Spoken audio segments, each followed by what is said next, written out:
you actually have control.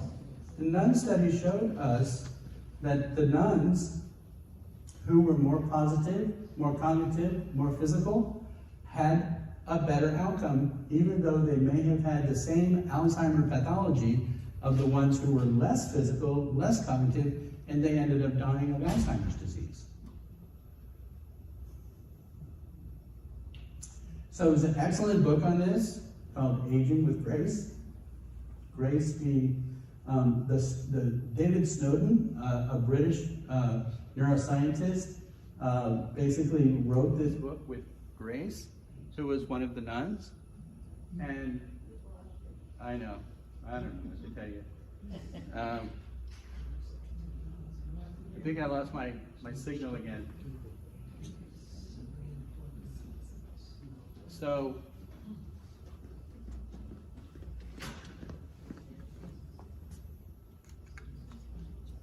new batteries. You never know till they're dead.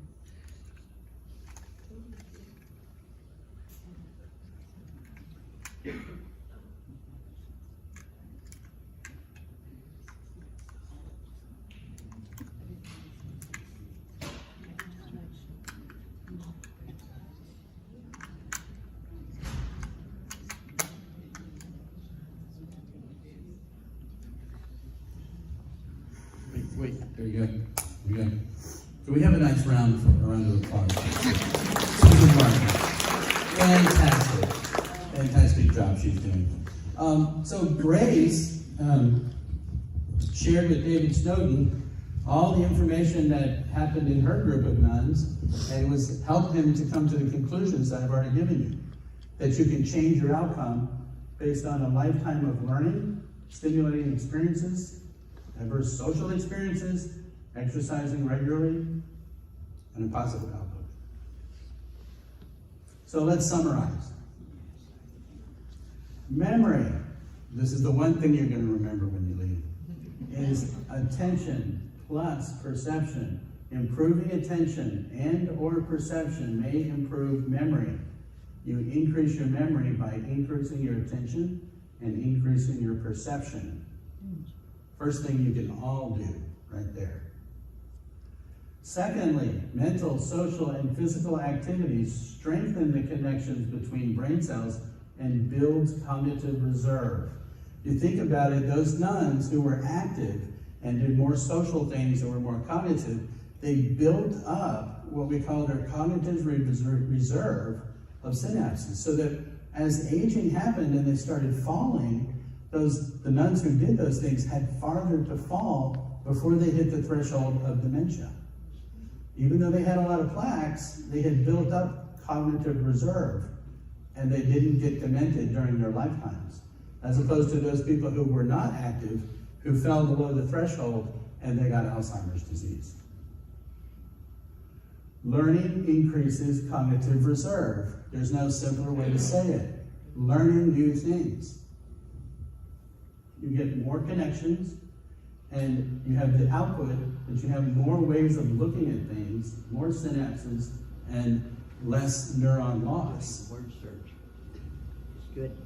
Good. High cognitive reserve can overcome your risk of Alzheimer's disease. That we know. That's what the nuns taught us. Reading.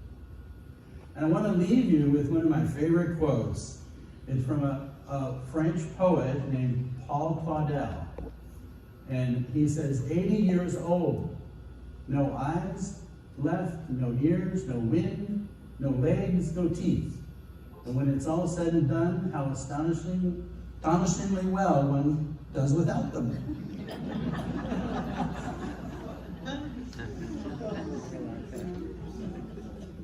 I got a question for you. Do animals get Alzheimer's disease?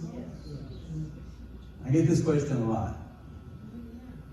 Well, some do. Chimps do, polar bears do, mouse lemurs do, and dogs do. Some do not. Mice and rats do not. Grizzly bears, polar bears do, grizzly bears don't. Cats don't, dogs do. And the ring-tailed lemur, is a cousin of this mouse lemur, does not. So this is an area of very active research. Just like people. Some people get Alzheimer's disease, some people don't. Some animals do, and some we don't know about yet. They don't usually live very long because they get hit by boats. Yeah. But we have in our lab right now a 49-year-old, which is a very 69-year-old manatee that we're going to look at for Alzheimer's. See if maybe he has Alzheimer's. So how do we know they get Alzheimer's? Not because they lose their keys or anything like that. It's because they have these, I'm a pathologist, neuropathologist. If they have the changes that are similar to Alzheimer's, then we say that they have Alzheimer's disease. So the cats don't, the dogs do, monkeys do, and so on.